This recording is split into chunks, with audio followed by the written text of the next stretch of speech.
Good morning and welcome again to Joy Comes in the Morning. We're talking about giving up control and trusting God, and it's a process, I think, probably throughout our whole lives of maybe recognizing areas that we've controlled and then giving that up. So just talking a little bit more about the control issues and how it might manifest in your life.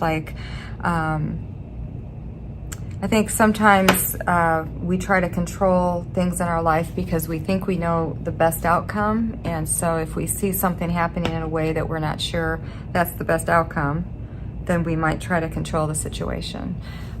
This isn't one of my Bible examples, but it is probably we could find like dozens of examples out of the Bible of control issues. In fact, I was just reading this. It was just happened to be in my Bible reading, my daily Bible reading, and that is the story of Jacob and Esau. And before they were born, Rebecca, their mother, she recognized that she was carrying twins because she could feel them moving on the inside of her, and what she would have called like the wrestle of the two of them. And God had spoken to her and said that the younger one would rule over the eldest one. And so who was the younger one? Jacob was born second, so he was the younger one, and Esau was the eldest one. And then you see the whole story of things that happened. Jacob's name actually meant supplanter, which means that he would do what he could to take or to supplant someone else, remove them from their position. I don't know about Bible names. I think there's probably a really great name of what Jacob actually means, that we would give definition to it, because why would you name your kid that if you thought it meant supplanter? But that's actually what it meant at the time. I just feel like it's probably been redeemed and given a name, a meaning that's very good. So anyway, so to mention the control issue is that God had spoken this to Rebecca. So this is a word from the Lord that he spoke directly to her heart. And then the dynamics of the family is kind of messed up. It's like if you wanted to talk about a family that had some pretty messed up dynamic, then you could study this family as well as many others, I'm sure. But in this family, it said that Isaac loved Esau because he was a man of the field. So it sounds like he was kind of a very manly man. He liked to hunt. He liked all that stuff. Jacob liked to cook. There's nothing wrong with that, man. Nothing at all. But he was the favorite of his mother. And so here's the mom. She's, Rebecca, she had carried this in her heart.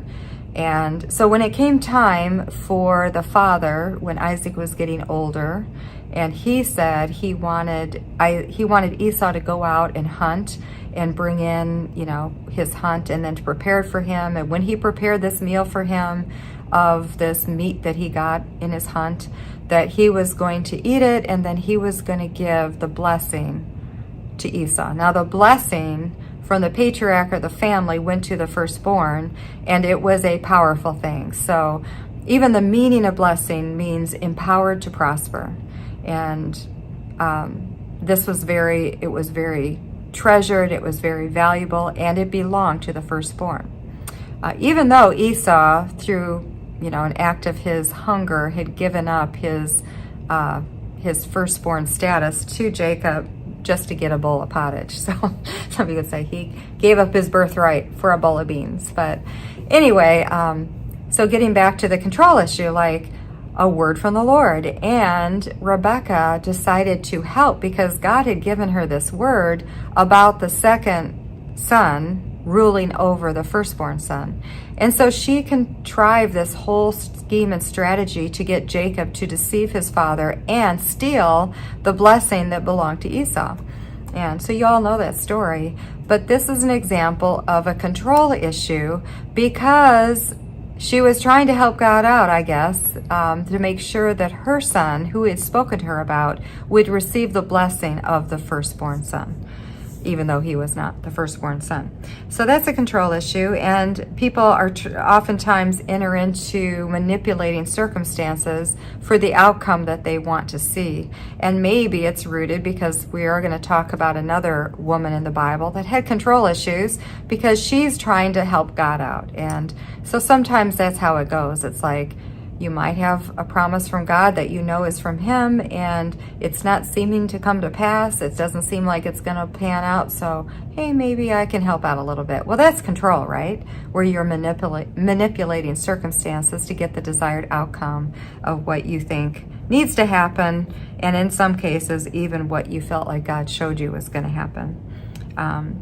So a lot of parents will control their children because they are trying to control the outcome. Like they're trying to control their children from making bad decisions. And so what happens a lot of times now, like if you ever read those books about different kinds of parenting, I think one of them is called the helicopter parent, and that parent is like hovering all the time. I would say that parent is probably a parent that has some control issues, because they're always trying to make sure that they can navigate everything for the child and not allow that child to make bad decisions, or if the child has made a bad decision, not allowing the child to experience the consequences of that bad decision. And that's not really ever going to be a good outcome. So as a parent, there is a big need to learn to trust God in the raising of your children, which means that you probably are going to have to, and I'm not talking about endangerment of life, I'm talking about allowing your child to suffer the consequences of decisions that they've made, or the lack of making a decision. So I've known of people that have done their kids' homework so their kids never, gets bad grades as far as not turning their homework in. I mean, these are really bad examples of issues, but they all stem from a parent who is trying to control the outcome of what happens in that kid's life. So I think it's actually important that we would have the courage to trust God, even in the midst of allowing our kids to make decisions that we know are not going to have the best outcome for them. And then allowing the kids not to rescue them, but even allowing our kids to have to deal with the consequences of that decision. And anyway, that's probably a whole topic in and of itself, but it is an example of some control issues that sometimes people deal with. Perfectionism is a form of control. Sometimes we can be a perfectionist over our lives, but a lot of times it's going to spill over and affect the people around us, right? Because I don't know, I mean, you could be a perfectionist just with your own life, but a lot of times if you have a perfection issue, it also means it probably isn't a thing of, I don't want other people to have a bad opinion about me. So whether that has to do with how I dress, how I keep my house, how my kids behave in public, or any failure of mine that I don't want anyone to see because that would diminish me in their eyes and therefore it would attack my own feeling of self-worth. So, I mean, that is perfectionism, right? Like, it is a control issue because in order to be a perfectionist, you have to control your environment and you have to control all the details. I think that would be exhausting. Again, we might all have a little tendency for some perfectionism, but we recognize there's some people that are really major perfectionists. Those people cannot handle failure, and they certainly cannot handle other people seeing that they can't do everything just so or just right. And that's probably a horrible place to live, but that is definitely a form of control. For a perfectionist, they are personally devastated if they cannot hold that standard of perfectionism, or if there's anything. So even if you're really a strict perfectionist, if you have a kid that messes up and it's public mess up, that could be devastating to you because you take that personally, like, it's my fault that my kid did that. And so these are just areas of trusting God rather than controlling our lives, trusting God. And there's probably 100 different applications of what I just talked about. So I can't give like a blanket, this is the answer. But the bottom line, foundational answer to whatever angle that perfectionism takes is learning to let go and trust God, and even trust God with the fact, like, you don't have to come across to everyone that you have it all under control and that your life is perfect. It's okay. In fact, people probably would really respect you if they could see that you're just human like everybody else. So Perfectionists can be super hard on themselves, and sometimes they can be hard on others, especially if they have a level of perfectionism that other people's behavior, maybe in their family, affects them, or the workplace, or whatever. Sometimes control issues will manifest in unhealthy communication patterns. So, I mean, we could go really deep into that, and maybe these would be good things to talk about sometime, like some of the common behavior patterns of people and how it's destructive to connection with people.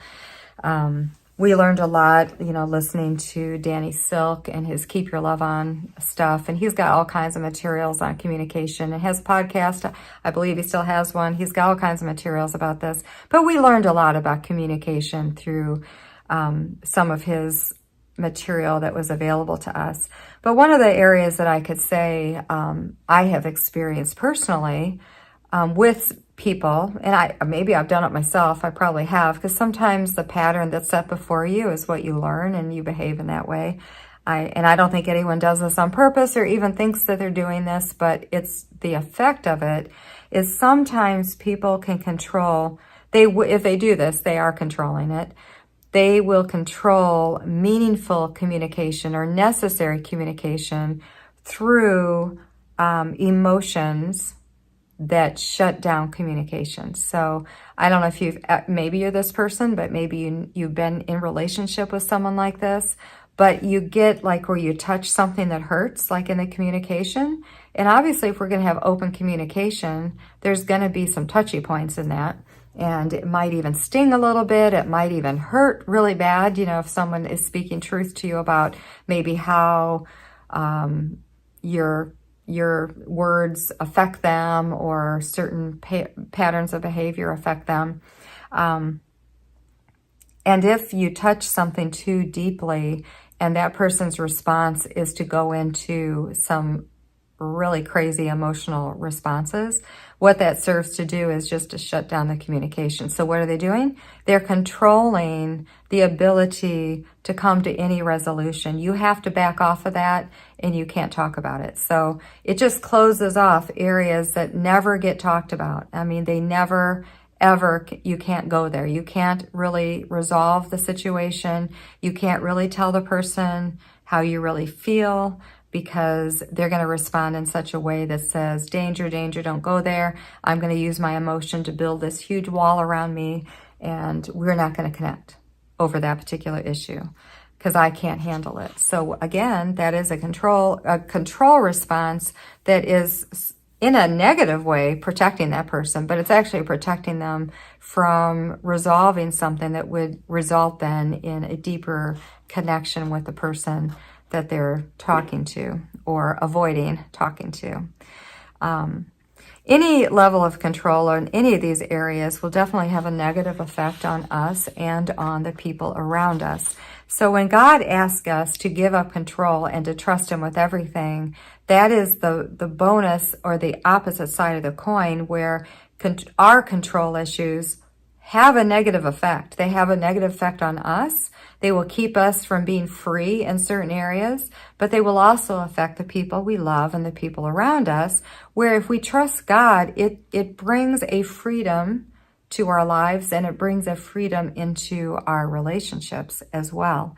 So when God asks us to trust Him, it's not to make our lives difficult or scary. It's meant to bring freedom into our lives. And any area of control that we can relinquish and give to Him is going to bring greater freedom into our lives. And that's a good thing. So let's look first at one woman in the Bible that had some control issues. And this would be very similar to what I was talking about with Rebecca, with Jacob and Esau, and then trying to manipulate and strategize to make sure that what God said would come to pass. And in doing so, she was controlling the situation that definitely had some negative impacts. It had negative impacts on her son Jacob, and it had negative impacts on her son Esau. And it just had negative impacts for their entire family, how that worked out. So, but let's look at Sarah, and she was obviously married to Abram. She first was Sarai, and then God changed her name at the same time that he changed Abram's name to Abraham, changed her name from Sarai to Sarah. And I don't know if I pronounced that correctly, but God had given Abram a promise that he was going to give them a child. He was going to give them a promised seed. And he was an old man at the time of the promise, and she was 10 years younger than him. So he was 75 when he got this promise, and she was 65. And you all know the story. They did not have this son until he was 100 and she was 90. So very supernatural. There's a lot in the Bible that talks about that. But here's the promise. And over again, they believed God, they accepted the promise, but when they didn't see the manifestation, they did what many of us do, and that is, okay, maybe there's something I'm supposed to do, like maybe this will work out this way, so I need to step in and try to make this happen. So this is the result. The result of this is a negative, right? But I'm going to read from Genesis chapter 16, verses 1 through 6. I should have mentioned that to you in case you want to get your Bible out. So I'll just wait a second. If you want to pull that up on your phone or you just want to listen, is fine. But since I'm reading a few verses, you might want to read along with me. So Genesis chapter 16. And I'm sure you will be familiar with this story. Okay. So in Genesis 16, verse 1, now Sarai, Abram's wife, had not been able to bear children for him, but she had an Egyptian servant named Hagar. So Sarai said to Abram, the Lord has prevented me from having children. Go and sleep with my servant. Perhaps I can have children through her. And Abram agreed with Sarai's proposal. All right, bad idea. We can see that right from the beginning. And you have a victim here. You have Hagar, who is a victim. She is under their control, and so she has nothing to say about this particular arrangement. So she's a victim. Abraham obviously gave in to his wife. Should have said, bad idea. Let's trust God. And we're going to see the results of this decision. So Sarai, Abram's wife, took Hagar, the Egyptian servant, and gave her to Abram as a wife. This happened 10 years after Abram had settled in the land of Canaan. So this would have been when he's 85 and Sarai is 75. So 10 years into this time, this is when Hagar was taken as a wife for him. So Abram had sexual relations with Hagar, and she became pregnant. But when Hagar knew she was pregnant, she began to treat her mistress Sarai with contempt. So her response wasn't very good, right? She thought, oh, I've got the promised child here. Now Sarai is thinking, well, she's going to have this child, but it's going to be my child. And this is not the angle that Hagar was coming at. She was treating Sarai with contempt. Then Sarai said to Abram, this is all your fault. I put my servant into your arms, but now that she's pregnant, she treats me with contempt. The Lord will show who's wrong, you or me. This is a messy situation, right? Definitely causing trouble in their marriage. It's definitely causing trouble in the relationship of Hagar with them both, but mostly with Sarai. And Abram replied, look, she's your servant, so deal with her as you see fit. Then Sarai treated Hagar as harshly that she finally ran away. And so what did she do? She was using, what was Sarai doing in this whole scenario? She was using her power and the authority that she had to guide and manage the promise of God. So she was trying to control the outcome. She was trying to use her ability to manage it to bring the promise of God to pass in her way.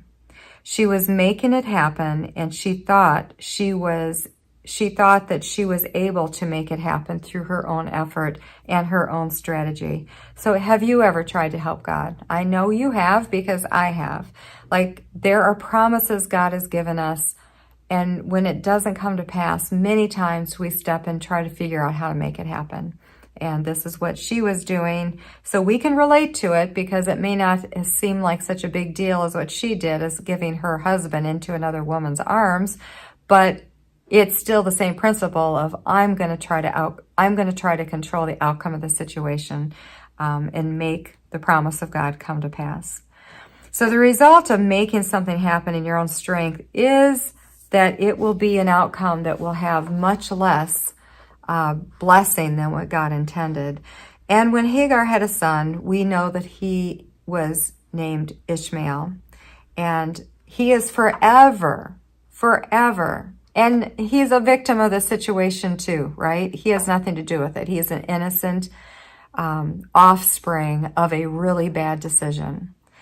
But his name is Ishmael, and over again, when people want to refer, Christians, when we want to refer to a fleshly outcome, we will say that was, we will refer to Ishmael, that was a fleshly outcome, which is not fair to Ishmael, but that he was a fleshly outcome. Now he's a child. He is loved by God, and God blessed him in other ways. But he certainly wasn't the promised son, and it created a great deal of contention in the marriage and other outcomes that were not good.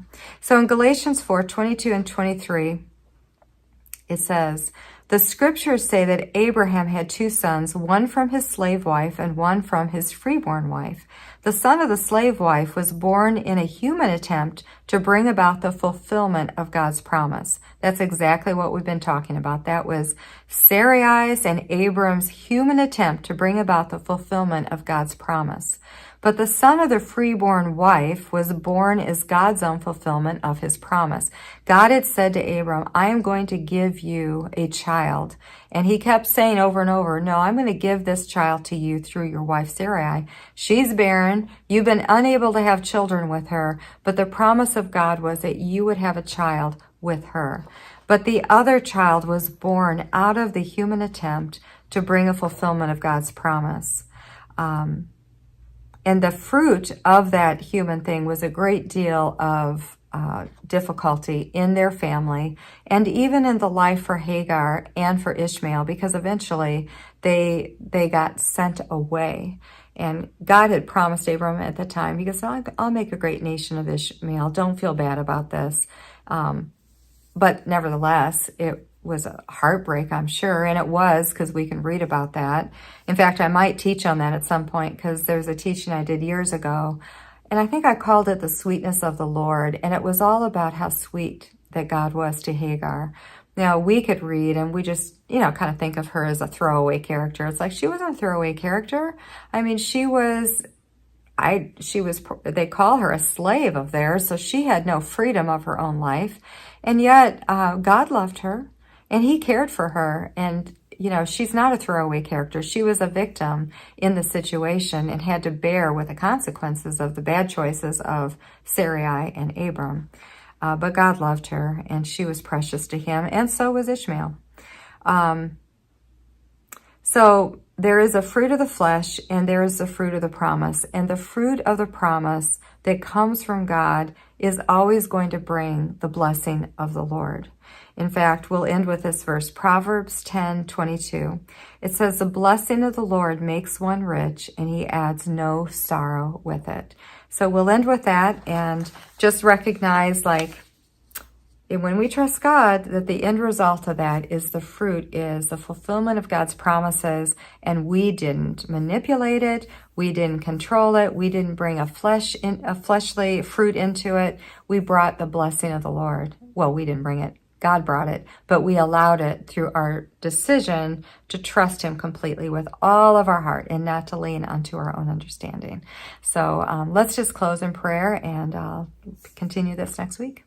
Thank you, Lord, for this day. And Father, I just thank you for every listener of Joy Comes in the Morning. God, I thank you that you are just ministering your love to them right now, that no matter what they're going through, no matter what stressors might be in their life, no matter what problems they might be facing, that you are even assuring them right now that you have an answer to that. And if they will just relinquish any control and give it to you and trust you, that their response would be, God, I choose to trust you, and I know that you're good, and I know that you're going to show up for me because you said you would never leave me or forsake me. So God, I pray right now that there would be such an overflow of that assurance in everyone's life right now. God, we thank you that you're with us. We thank you that you love us. We thank you that you desire to bless our lives in every aspect of our lives, every nook and cranny, every relationship within our families, within our church, within our friendships, that God, you desire to bless our lives. So God, we thank you for this. Thank you for working in our lives, and thank you for showing us the things we need to see. And I just pray all these things in Jesus' name. And everyone said, amen.